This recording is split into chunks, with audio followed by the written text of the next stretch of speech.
নমস্কার দর্শক বন্ধুরা, 2024-এর দিনহাটার পূজা প্রস্তুতিতে আমাদের প্রথম ক্লাব বলরামপুর রোড দিনহাটা স্বাধীন ক্লাব। মূলত নারী নির্যাতন, শিশু পাচার, শিশু শ্রমিক, বাল্যবিবাহ ইত্যাদির মতো অসামাজিক কাজগুলির হাত থেকে মুক্তি পাওয়াই এই ক্লাবের এবারের প্রধান উদ্দেশ্য।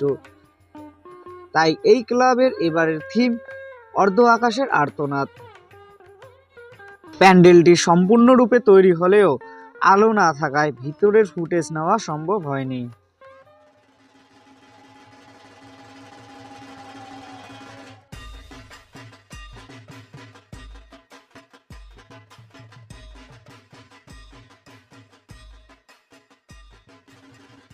আমাদের পরবর্তী উপস্থাপনা বলরামপুর রোড সার্বজনীন চড়ক মাঠ।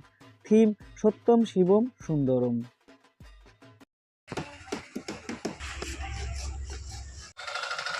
এখানে মণ্ডপ তৈরির পাশাপাশি মূর্তিতে রং তুলি দেওয়ার কাজও চলছে সমানভাবে।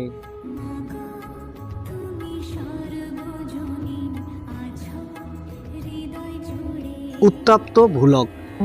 দিনহাটা বোর্ডিংপাড়া দুর্গাপূজা কমিটির এবারের উপস্থাপনা। অতিরিক্ত বনাঞ্চল কেটে আধুনিক নগরায়ন, যার ফলে দিনে দিনে বৃদ্ধি পাচ্ছে পৃথিবীর উষ্ণতা বা গ্লোবাল ওয়ার্মিং, যা নষ্ট করছে আমাদের পৃথিবীর ভারসাম্যকে।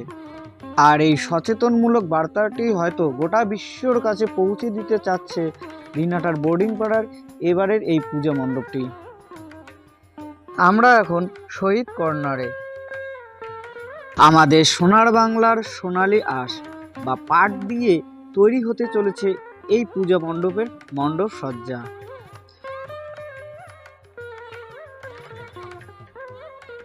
আর এখন আপনাদের সামনে দিনহাটার থানাপাড়ার রাজপ্রাসাদ। আর ইতিমধ্যে এখানে নিয়ে আসা হয়েছে প্রতিমাও। আর এখন আমরা রয়েছি দিনহাটার ডাক বাংলোর বৌদ্ধ মন্দিরে। আর এখানকার মণ্ডপ তৈরির কাজও কিন্তু প্রায় শেষ।